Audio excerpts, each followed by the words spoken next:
et des besoins du moment de ces Illuminati, appelez-le comme vous voulez.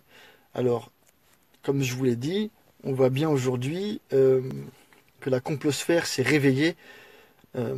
Certains ont été bercés, ont été, comment dirais-je, même certains ont été très très virulents à mon égard lorsqu'on dit que tout ça ne servait à rien et que tout était déjà prévu à l'avance, que ce suffrage universel n'était qu'une illusion. Eh bien, même de ceux, je vois très bien, je pense quoi des reptiliens, chemin Yann, je pense que c'est de la connerie. Alors, euh, désolé, je réponds directement, hein. Et donc, vous voyez bien que même ceux de l'UPR, j'en vois du Front National, j'en vois de l'extrême gauche qui viennent vers moi et qui m'expliquent qu'ils ne voteront plus, qu'ils se sont fait berner. Voilà. Donc, alors Simba me dit, Skadi, penses-tu que la Troisième Guerre mondiale va éclater pendant la gouvernance du monarque illuminé? C'est fort possible, Simba. Dans cette stratégie, il leur fallait en Europe deux élus en Allemagne qui arrivent bientôt et en France des gens totalement soumis à leur dictature. Alors il est fort possible qu'avec avec le monarque illuminé, on ait, ce qu'on peut appeler la Troisième Guerre mondiale. Alors Karim me demande, j'aimerais avoir ton avis sur la réflexion, sur une réflexion. Dimanche soir, au-delà de tous les signes symboliques, n'avons-nous pas assisté à une sorte d'initiation collective où l'élite satanique a mis définitivement, excusez-moi, a mis définitivement, ça va trop vite, a mis définitivement, a mis définitivement son emprise sur la France, à la fois physique avec l'élection de Macron et spirituelle satanique avec tous les rituels symboliques de cette célébration. Une sorte de sceau maudit sur la France. Merci d'avance pour ta réponse. Alors Karim, ton commentaire est extrêmement intéressant. Je suis d'accord avec toi sur ce principe. Il est si la symbolique est aussi parlante, c'est une consécration pour eux. C'est-à-dire que je pense que, écoutez bien ce que je vais vous dire. Écoutez bien ce que je vais vous dire, chers amis. Ça va répondre à la question de Karim. Je pense que de toute l'histoire post-révolution, nous avons avec le monarque illuminé, j'allais dire le président ou le leader, ou appelez-le comme vous voulez, de la France, qui va être le plus à même de faire avancer. C'est une catastrophe hein, pour nous, hein, le plus à même de faire avancer leur plan, et notamment en Europe. Donc j'allais dire effectivement, avec l'intronisation, ça bug, désolé, hein, moi j'ai une bonne connexion. Avec l'intronisation du monarque illuminé, eh bien, pour répondre à ta question, eh bien effectivement, eh bien c'était une procession. Hein, tout était dans la symbolique. C'était une. Enfin, il se cache plus quoi. Hein, il se cache plus puisque la masse est complètement asservie. Alors, il y a un effet pervers dans ce qui se passe, c'est-à-dire que, enfin, un effet pervers. Il y a un double effet, à savoir que nous avons une masse complètement disjonctée, complètement déconnectée des vrais enjeux, qui ne comprennent rien à ce qui se passe. Hein. Vraiment, véritablement, il y en a beaucoup qui ne comprennent vraiment pas ce qui se joue devant nous. Et, et puis, il y a une extrême minorité qui aujourd'hui, je le vois bien, vous aussi, hein, je le vois bien, euh, qui est plus éveillée que jamais, puisque tous nos discours, toutes nos vidéos, toutes nos analyses, tout ce qu'on a pu échanger sur Internet, j'allais dire qu'avec l'intronisation du monarque illuminé en ce qui concerne la France, concrétise, met en perspective tout ce qu'on a pu anticiper et analyser. Donc j'allais dire que Trump, définitivement ennemi, chemin Yann, définitivement ennemi. Euh, Qu'est-ce que je pense de la dernière vidéo de Rock Shark? J'ai pas encore écouté. J'ai pas encore écouté, mais bon, j'aimerais bien savoir ce qu'il pense aujourd'hui de Donald Trump. Hein. Moi, j'hésite pas à dire quand je me suis trompé, et bon, c'est pas grave. Voilà quoi. Donc en ce qui concerne l'intronisation du monarque illuminé, j'allais dire salut Nour, Jérôme, pardon. J'allais dire que eh bien c'est de la preuve. Enfin, vous avez vu ces images, tout le monde les a commentées. Enfin, moi j'ai réussi, j'ai fait entre guillemets la prouesse de la commenter avant qu'elle passe à la télévision, mais je savais ce que ça allait donner à l'écran quoi. Donc voilà. Donc même les plus récalcitrants, bon, on a encore des gens qui prétendent. Alors ça, je voudrais y revenir là-dessus si vous le voulez bien. Il y en a qui s'imaginent, parce qu'on parle de tout ça, on a une faiblesse pour ceux qui sont croyants dans notre croyance, où on les porte en Dieu sur terre. Pas du tout, pas du tout. Alors que nous, on arrive entre guillemets à parfois anticiper les choses. Certains qui sont encore euh, dans le 1-0, dans la vision primaire, binaire des choses, eh bien, les plus mal placés, eh bien, aujourd'hui, donner des leçons aux complotistes, ça devient insupportable. Euh, voilà. Donc, je vais dire vos questions. N'hésitez pas à me poser des questions si vous voulez. Alors, Cédric, penses-tu que la mise en scène du discours de Macron veut dire que l'élite a décidé d'accélérer ses plans diaboliques? Alors, Cédric, alors je résume la question. Pour ceux à qui je réponds pas aux questions, n'hésitez pas à les répéter parce que ça défile, hein. Alors, en ce qui concerne donc cette question, cette mise en scène, ce n'est pas le fait que ça s'accélère. Ça fait très longtemps que ça s'accélère. Ça fait très longtemps que ça va très vite, hein. Je vous rappelle que le Moyen-Orient a été détruit en l'espace d'une décennie, même moins. Euh, donc ça va très très vite, hein. Des civilisations sont détruites en quelques années. Eh bien, je dirais que c'est la concrétisation. Avant de parler d'accélération de ce qui va arriver, puisqu'effectivement ça va encore plus accélérer, j'allais dire que c'est la concrétisation. C'est un palier qui a été franchi en Europe, hein. Vous allez voir, avec sa politique d'ordonnance, Emmanuel Macron, le monarque illuminé Macron, va complètement détruire la France en ce qu'il en reste, hein.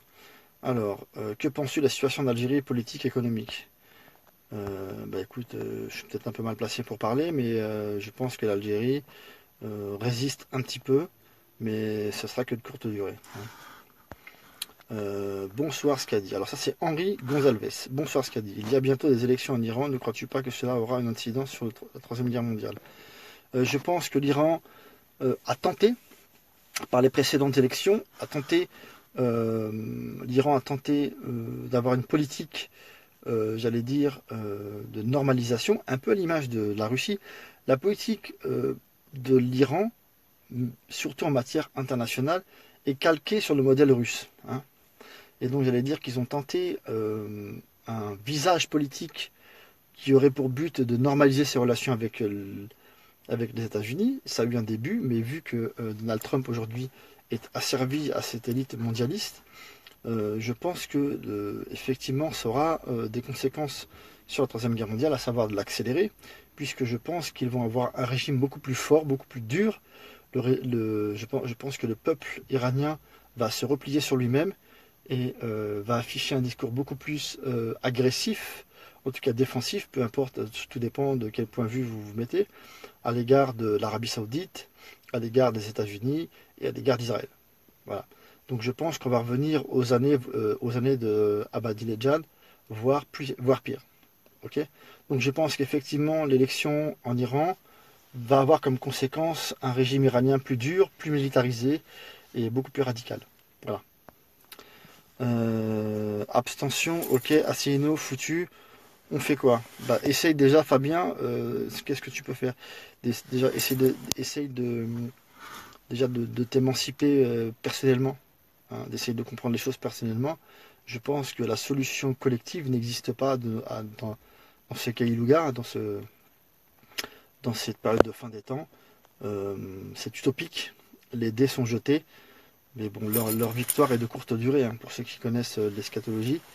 Mais bon, pour l'instant, nous sommes dans une phase, c'est un peu comme la guerre des tranchées. Il est préférable pour l'instant de se cacher dans les tranchées, hein. Voilà. Macron a exprimé, alors Lorraine, Macron a exprimé sa volonté d'avoir une femme comme première ministre. Pourquoi pas Christine Lagarde? C'est vrai, elle a dit ça, il a dit ça? Ah, je suis pas au courant. Ah, peut-être Christine Lagarde, hein, la magicienne du chiffre 7. Hein. Ça aussi c'est de la parano. Hein. Elle nous parle du chiffre magique, mais aussi ça c'est de la paranoïa. Hein. Donc vous voyez bien que cette élection... Franchement c'est quand même hallucinant de voir à quel point c'est l'intronisation.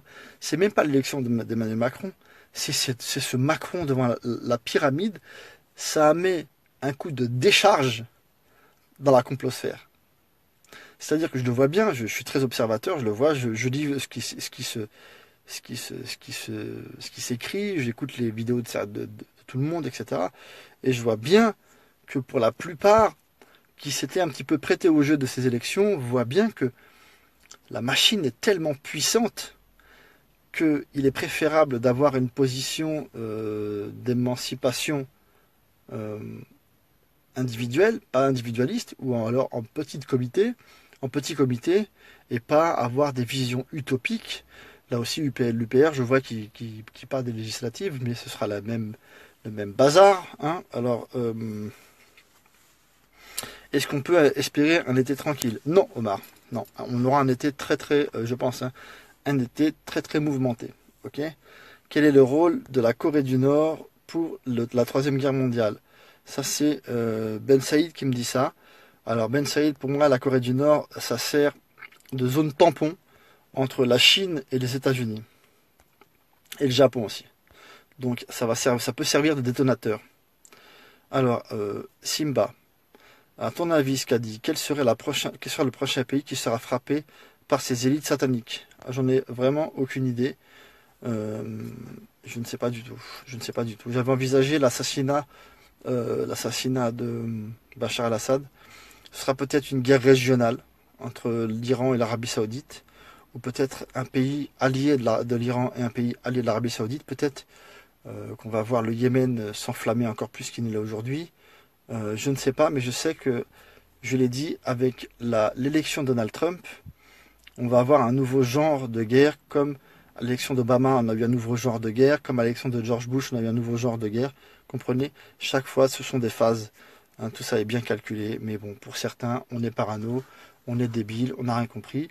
Mais vous avez un grand monarque qui a levé les bras pour faire le signe de la franc-maçonnerie, devant des millions, voire des milliards de personnes, lors de son intronisation, avec 66,06%.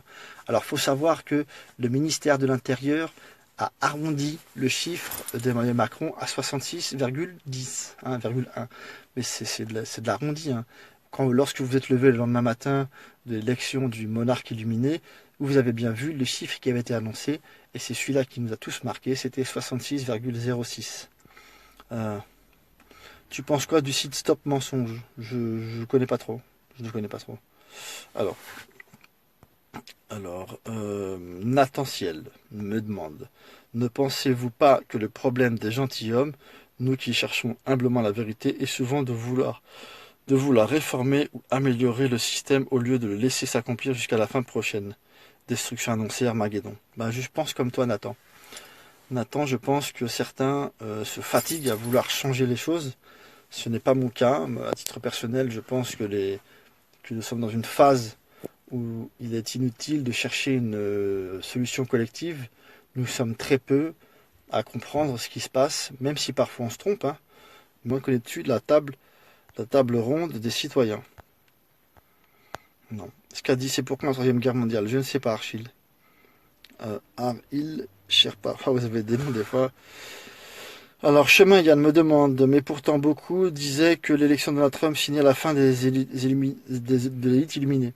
Alors, en ce qui me concerne, j'ai pensé vraiment que c'était quelque chose euh, qui allait ralentir, c'est, comment dirais-je, ce plan, hein, ce mouvement des illuminés. Mais visiblement, je me suis trompé, je l'ai dit, parce que je pensais d'abord que Donald Trump allait tenter une politique qu'il avait promis. Je me suis fait avoir, ce sera la dernière fois que je me ferai avoir, avec crier au complot, je sais pas trop quoi. Alors, À quand? J'ai pas compris. Omar, j'ai pas compris. Le CNT, qu'en penses-tu? Bah, Sébastien, je viens de répondre que je ne crois ni à une sorte de toute forme de révolution actuellement, ni à une solution collective. Hein, Sébastien, donc le CNT, euh, bah, ils vont bien leur face de vouloir faire la révolution, mais comme je l'avais dit, je l'ai déjà dit, ce sera sans moi. Hein. Tu penses que, alors Rudy me dit, tu penses pas que le train de l'UPR est à prendre sans forcer être militant révolté? Non, je ne pense pas, Rudy. Je serai toujours à l'écoute de ce que dit François Asselineau, mais je ne berce pas d'illusions. Christophe, que penses-tu sur la question de ceux qui parlent de l'antéchrist du jour où les hommes en parleront pas, il arrivera. En gros, tu me dis, ouais, tu parles. Bah, alors, Christophe, faut savoir, c'est que nous sommes d'une minorité à en parler déjà de l'antéchrist, et puis pour savoir de quelle manière il va arriver, il suffit de voir comment le monarque illuminé a été élu. Hein. Emmanuel Macron a été élu à 62%, à 66%. Donc on voit bien qu'ils savent comment faire pour manipuler les gens. Donc personne ne le verra arriver et il arrivera à berner tout le monde. Que penses-tu du départ de Poutine en 2018, bon ou mauvais? J'en ai déjà parlé, Locine, de ça, et je me pose beaucoup de questions sur la fin du règne de Vladimir Poutine. Je me demande ce que ça peut donner, je n'ai pas de réponse, mais ce sera extrêmement intéressant et important à observer. Je pense qu'on va assister là aussi à un tournant de la Russie, peut-être aussi une radicalisation de la Russie. Hein, peut-être qu'on va avoir un régime plus dur, parce que Vladimir Poutine avait joué de diplomatie, avait joué de technique, de tactique, etc. Mais peut-être que on arrivera à un moment où les, les choses iront peut-être de manière seront peut-être plus frontale. Alors, tu crois que Macron va finir son mandat? Oui, il finira son mandat, oui.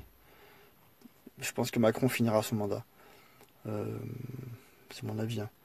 Euh, alors, Rémi me demande comment se fait-il que la masse soit devenue complètement dégénérée, la télévision? Bah, Rémi, c'est une programmation mentale de masse. Hein. Ça fonctionne et ça fonctionnera toujours jusqu'à l'arrivée de l'Antéchrist. Euh, Peut-être, Francesco, que Poutine sera réélu, mais je pense pas que ça va être un long fleuve tranquille. Hein. Voilà. Donc, faut plus faire d'illusions sur la masse. Tout était écrit d'avance, on l'a dit, et pourtant ça a fonctionné. Donc, vous voyez bien que la machine est tellement puissante euh, qu'il est préférable de trouver des solutions individuelles ou en petit comité que de vouloir changer le monde alors qu'on est dans les abîmes. C'est compliqué. Hein. On peut pas, on peut pas, on peut pas, on peut pas, comment, illuminer entre guillemets un château entier avec un petit briquet. Hein. Ça va être compliqué. À la limite, peut-être une partie d'une pièce, mais de prétendre être capable euh, de donner de la lumière avec une petite allumette à tout un château alors qu'on n'a qu'une petite allumette dans la main, c'est de l'utopie. Alors, comment la RFID nous sera implantée?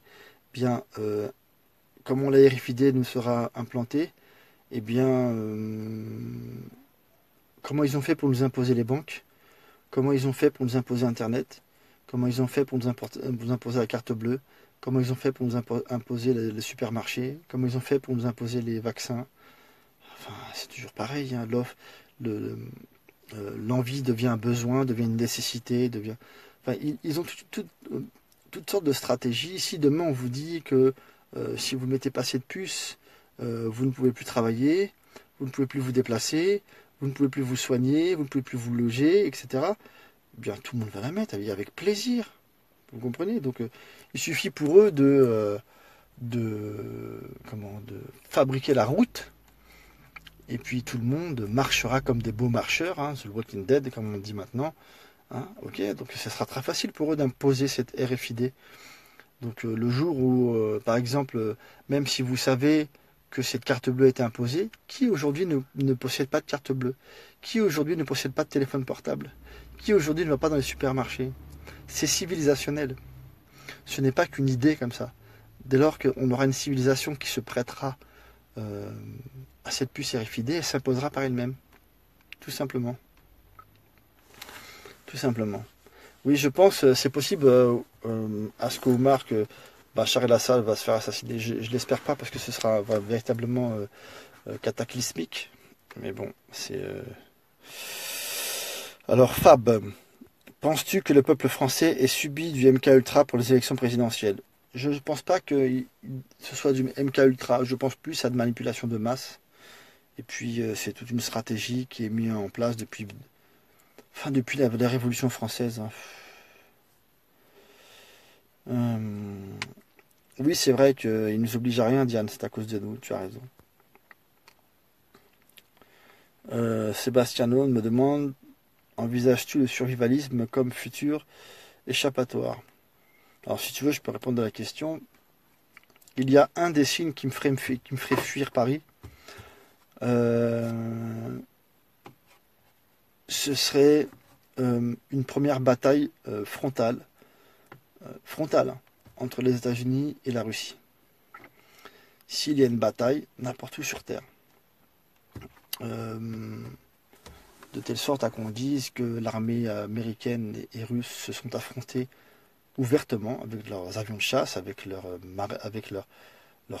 force navale ou je ne sais quoi, même s'ils ne sont pas passés par la force nucléaire, ce sera un énorme signe pour moi que je dois foutre le camp.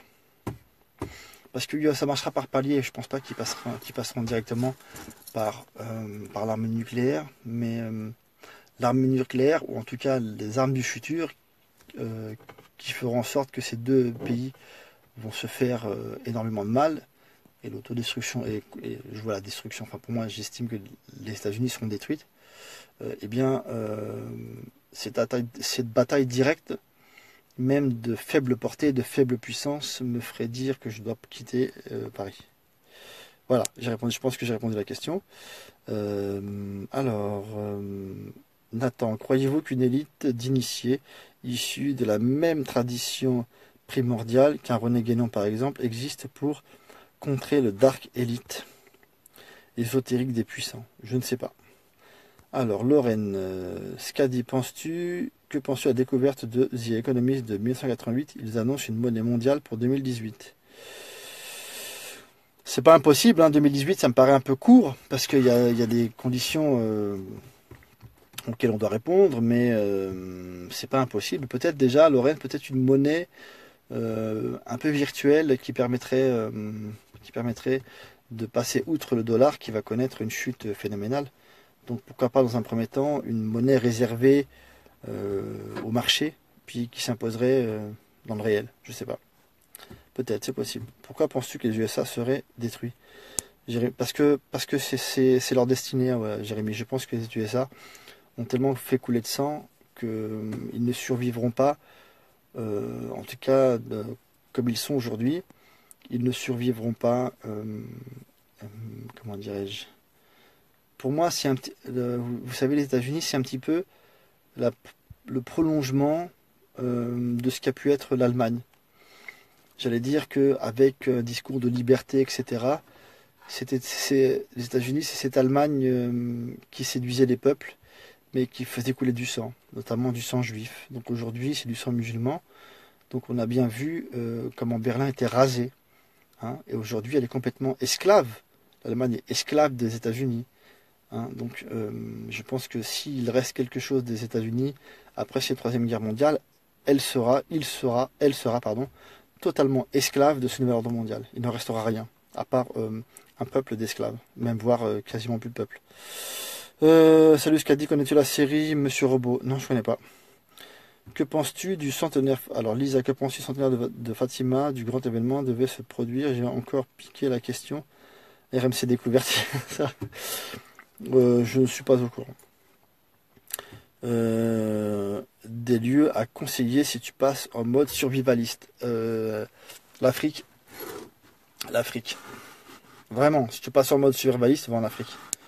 Là, on parle dans le cadre Ben Saïd, on parle dans le cadre vraiment d'une l'Europe, Christophe, l'Europe, on va déguster encore pire que les États-Unis, quoi. T'as bien vu, Christophe, ce que ça a donné pendant la Deuxième Guerre mondiale. Alors, attendez, j'ai une question. Ce qu'a dit, serait-il possible de faire des vidéos? Oui, oui. Alors, Omar, Oumar me dit, serait-il possible de faire des vidéos, rêve prémonitoire 2? Oui, c'est prévu, j'ai pas eu le temps, mais il faut que je la fasse. Là, j'ai déménagé, j'ai pas de connexion internet, donc je peux pas faire de montage et mettre ça en ligne. Alors, que pensez-vous du rôle des pays arabo-musulmans dans la Troisième Guerre mondiale? Il y aura quasiment plus d'Arabes après la Troisième Guerre mondiale. Quasiment plus d'Arabes. Voilà. Le peuple arabe se fera massacrer. Oui, je m'intéresse au survivalisme. Brahms, oui. Oui, Fatima, tu es là, ok. Comment résister à ces nouvelles ordres mondiales? Je l'ai dit, c'est par l'émancipation individuelle, par tes proches, ta famille, t'entourer, ne pas se faire d'illusions sur ce qui se passe en ce moment, se préparer à cet écroulement de ces civilisationnels. Et puis... Ah, Fatima, oui, d'accord. Voilà. Donc, il n'y a pas de solution, j'ai déjà dit, j'ai répété un milliard de fois, il n'y a pas de solution collective. Voilà, c'est comme ça. Babylone sera détruit. Babylone, c'est le monde entier. Non, mais c'est clair que... ouais. Alors, je lis vos questions.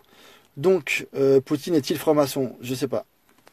Je sais pas, mais en tout cas, lui aussi, il est pour un nouvel ordre mondial, mais pas le même que celui des États-Unis. Il est pour un gouvernement mondial multipolaire, alors que les États-Unis veulent un gouvernement mondial unipolaire. Voilà, ce sera l'objet de la Troisième Guerre mondiale, je pense. Alors, c'est Eddy. Scadu, penses-tu que Macron, avec ses ordonnances, il va faire ses lois tout seul avant les élections législatives? Je ne sais pas. Je ne sais pas du tout. En tout cas, à titre personnel, je le nomme le monarque illuminé. Et voilà. C'est comme ça que je le nomme. Mon président s'appelle... Enfin, c'est même pas mon président, de toute façon. Enfin, voilà. Que risque l'Europe, le Maroc, si ça pète, Grégory? Bah, tous les pays du monde sont menacés de toutes les manières. Lisa me demande pourquoi je suis toujours dans ma voiture. Parce que je veux pas déranger ceux qui sont chez moi. Tout simplement. Voilà. MDR, les retraités, ils croient qu'il va leur augmenter leur retraite. Ben, c'est bien qu'ils continuent à rêver. Hein. Qu'ils continuent à rêver. Hein. Aucune solution de repli. Alors ça, c'est Rama Falastine qui nous dit ça. Aucune solution de repli. Je suis dégoûté de ce monde. Tout est argent. Alors ce que vous devez comprendre. Alors je vais arrêter de lire les questions parce que c'est important. C'est parce qu'on a conscience de ce qui se passe en ce moment que nous devons nous dire une chose. Non seulement ce n'est qu'un chapitre de l'histoire de l'humanité, ok, et que pour ceux qui sont croyants, malgré toutes les difficultés et cet écroulement, il faut bien comprendre que non seulement le spectacle qui s'offre à nous aujourd'hui, on a des images sur ce qu'ont pu nous annoncer les prophètes, je le dis en tant que croyant, et que le principe même d'un langage prophétique, c'est de traverser le temps, et que je vous invite à lire ce qui a pu nous être révélé par Dieu depuis Adam, de Moïse jusqu'au prophète Mohammed, que la paix soit sur lui.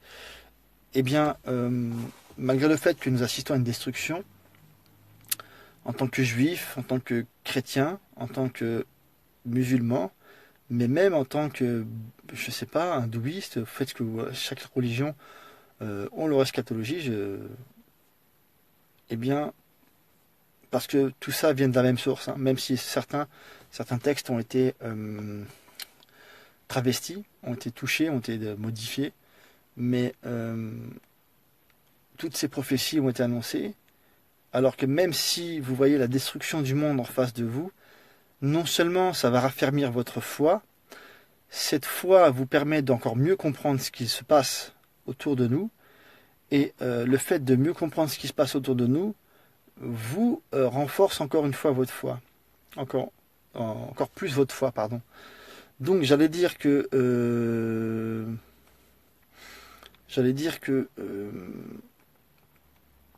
ceux qui pensent que parce que nous dénonçons ce complot mondial, parce que nous dénonçons là où ça ne va pas, que nous sommes faibles en foi ou faible d'esprit.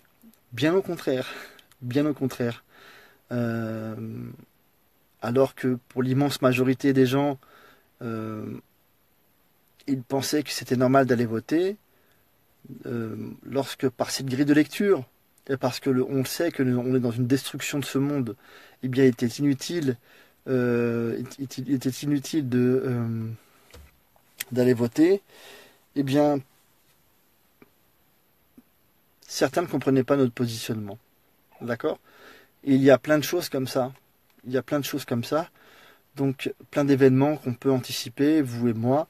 Alors, j'allais dire que de bien comprendre la situation, de la comprendre plus vite, voire d'anticiper euh, euh, mieux que la moyenne, supérieure à la moyenne, avec une capacité supérieure à la moyenne, c'est parce que nous avons la foi. Hein.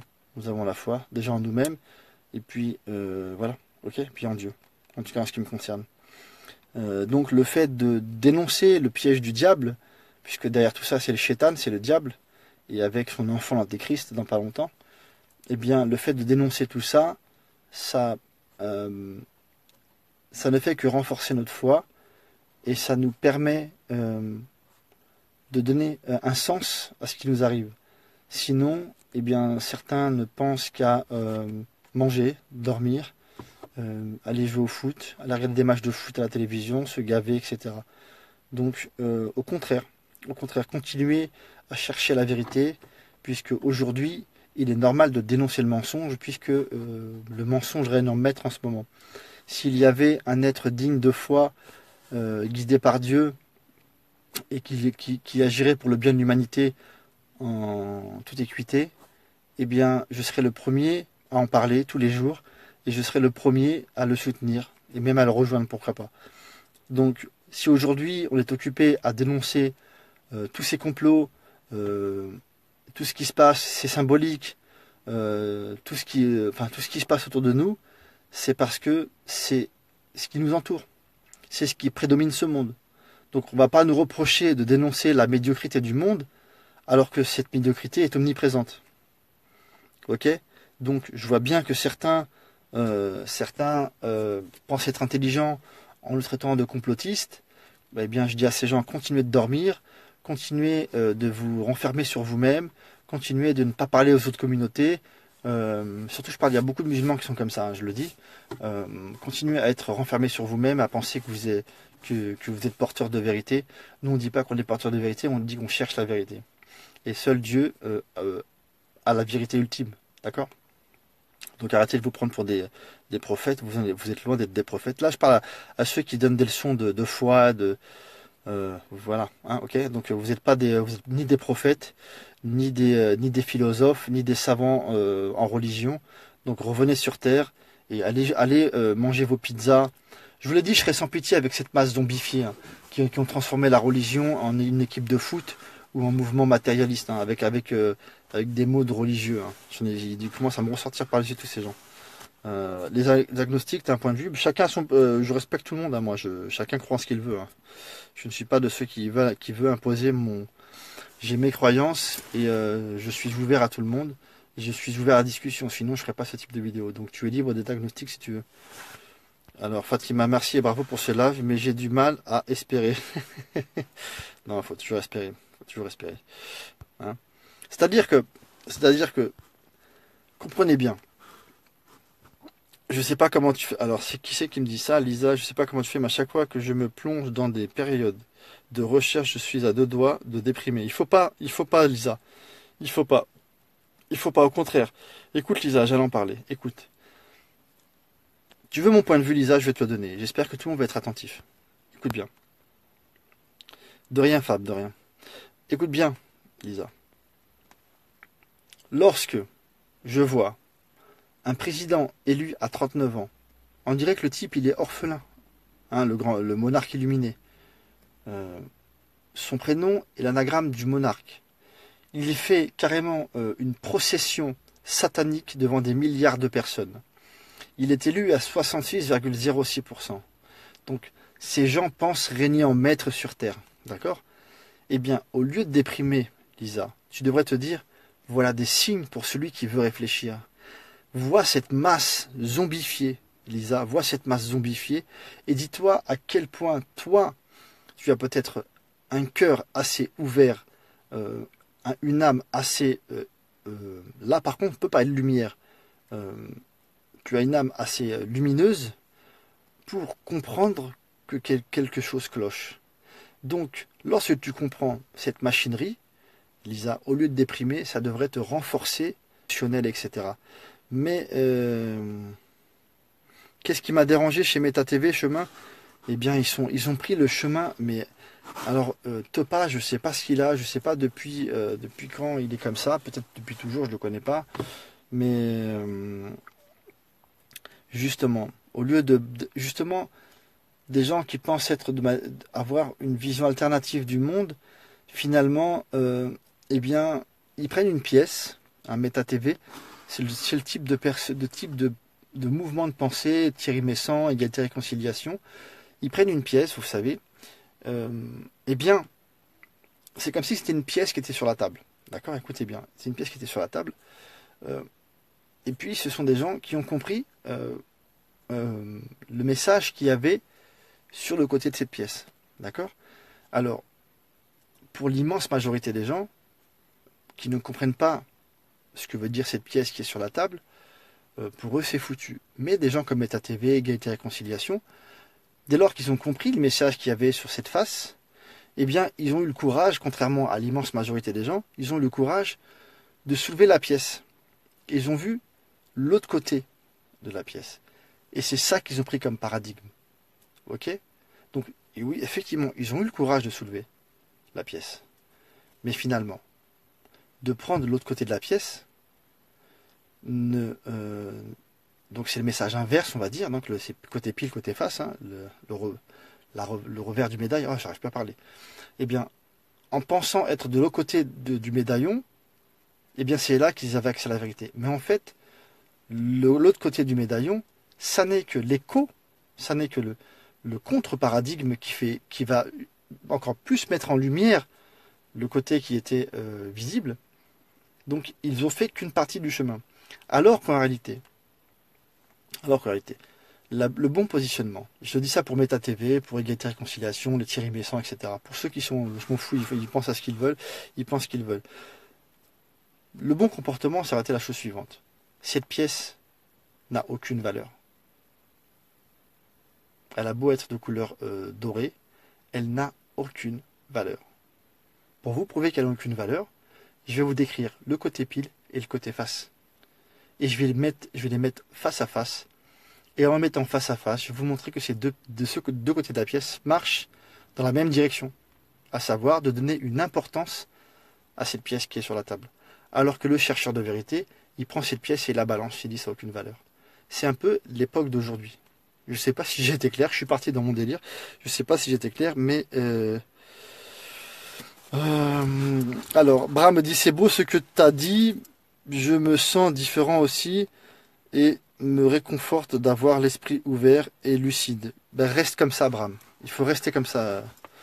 Il ne faut pas changer. Si Dieu vous a donné une âme sensible, ouverte, et en ayant la capacité intuitive, avec l'instinct de pouvoir comprendre les choses sans passer par... Vous savez, la vérité n'a pas besoin de 3 milliards de mots. D'accord? La vérité n'a pas besoin de 3 milliards de mots. Je vais vous donner un exemple. Si vous voulez, je vous donne un exemple. Je ne sais plus c'est dans quel film que j'avais vu ça. Je crois que c'est dans Matrix, je crois. Écoutez bien. Écoutez bien. Vous êtes dans cette disposition. Vous aimez le chocolat. D'accord? Donc si je vous dis chocolat. Écoutez bien. Si je vous dis chocolat. Vous n'avez pas besoin d'un long discours pour savoir le goût que ça a ce que ça vous procure. Vous le comprenez tout de suite. Pourquoi? Parce que ce sont des choses qui ne s'expliquent pas. Comment expliquer c'est quoi le goût du chocolat, le goût du sucre? C'est ça la compréhension du monde. Il y a des positionnements spirituels qui dépassent les mots, qui dépassent les discours et qui dépassent les paradigmes. D'accord? Donc, parfois, je suis très amusé. Je vais jamais dans ce type de voie Salam, moi. Je vais jamais dans ce type de voie parce que ça se prête pas à Internet. Là, c'est rare, donc c'est collector cette vidéo. Mais il faut bien comprendre que mon positionnement est la suivante. Euh, à titre personnel, vous voulez que je fasse des confidences. À titre personnel, je vis très mal cette époque. Je vis très mal d'être entouré de gens très peu sensibles. C'est pour ça que je m'étais dirigé vers la peinture, hein, vers l'art, parce que c'était mon exutoire. Ok, c'était ma fuite en avant. Euh, Exactement, exactement, Alain. Donc, merci Simba, merci beaucoup. Donc, j'allais dire que moi, parfois, vous savez, je t'ai expliqué, parfois, ça m'est déjà arrivé de manière accidentelle, je me retrouve au milieu des gens pendant les soldes. D'accord? Ça m'est déjà arrivé. Et j'avais des gens autour de moi qui étaient avec moi, de ma famille. Et vous voyez ma tête. Quand je regardais ces gens, ils me faisaient pitié, ces gens. Je me dis, mais ils sont tarés. Vous comprenez? Voilà comment je vis voilà comment je. Ouais, mais à 40 ans, David, tu dis que les artistes sont tourmentés, mais à 40 ans, ça va, on s'y fait, hein, ça va. Ça va, j'ai fait en sorte de. Donc, moi, je vis très mal cette époque parce que vous savez à quelle époque j'aurais aimé vivre? À l'époque de la Grande Andalousie, où les gens étaient sensibles, où les Arabes de là-bas, de l'époque, étaient raffinés, physiquement étaient élégants, ils étaient lettrés, ils étaient croyants, spirituels, ils aimaient l'art, la littérature, ils aimaient le monde entier, ils aimaient les cultures étrangères, ils travaillaient avec les juifs, avec les chrétiens. Voilà à quelle époque j'aurais aimé vivre. Voilà. C'est pour ça que j'étais 3 fois d'affilée en Andalousie. J'ai été voir l'Alhambra 2 fois d'affilée. Voilà l'époque que j'aurais aimé que Dieu m'envoie. Mais bon, euh, vous comprenez mon.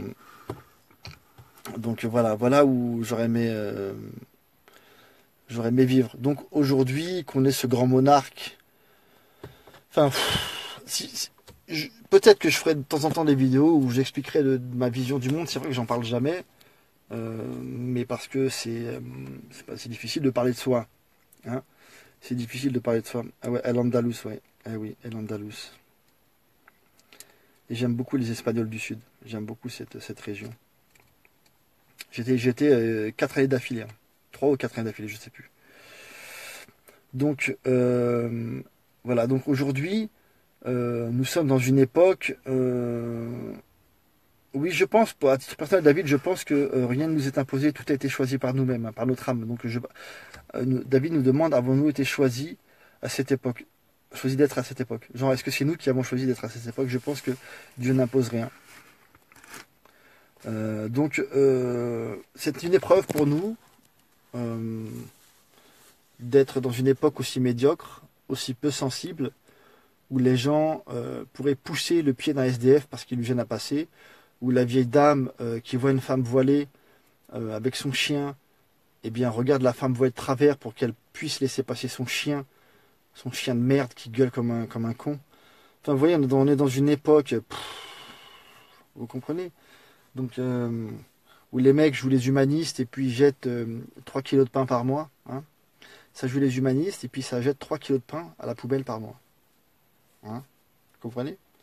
Ça joue les humanistes et ça achète des choses faites par des enfants. Je suis pareil, hein, je vous le dis, hein, je suis pareil, hein. Là, ce que je tiens là, ça a été fait par des enfants peut-être. Donc nous sommes dans une époque euh, catastrophique. C'est-à-dire que, imaginez, bah oui Sébastien, il dit c'est très très beau de faire ce choix en tout cas, ouais. Donc imaginez des gens qui ont connu des âges d'or, parce que l'Europe aussi a connu des époques formidables. La France a connu des époques magnifiques, hein, contrairement à ce que les francs-maçons écrivent dans les livres d'histoire. La France a connu des années magnifiques. C'est pas pour rien si la France a été une référence culturelle pendant des décennies, voire des siècles, hein, c'est pas pour rien. La France, c'était un peuple, les Français c'était un peuple raffiné, spirituel. Bref, contrairement à ce que peuvent dire les francs-maçons qui ont créé les livres d'histoire. Imaginez ces gens qui ont connu des belles époques en Andalousie, même en Chine, parce que chaque civilisation a son apogée, même en Irak ou à Bagdad. Eh bien, imaginez, vous les mettez à cette époque d'aujourd'hui. Je crois qu'il se suicide le mec. Je crois qu'il se suicide le mec. Donc, je vais vous dire une chose, les choses vont aller en se dégradant, d'accord? C'est-à-dire que euh, les premières vidéos, que je faisais sur Internet, c'était peut-être en 2006. Et euh, les choses étaient déjà graves. Les choses étaient déjà graves, mais ça s'est dégradé. À l'époque où j'ai commencé mes vidéos, la Libye était là. Euh, on avait encore un peu de crédit à donner aux États-Unis. Euh, la France avait quand même une identité. Nous n'étions pas complètement dans cette mouise. Donc, à cette époque, on parlait déjà de l'arrivée du Mahdi pour les musulmans. On parlait déjà de l'arrivée de l'Antéchrist, etc. Et donc, en fait, l'expérience me fait comprendre que c'est un long processus, euh, c'est inéluctable. J'avais fait un blog il y a en 2008-2009 où j'avais appelé Fin des temps inéluctable, qui n'existe plus. Donc c'est pour vous dire que cette question, j'en parle depuis des années. Euh,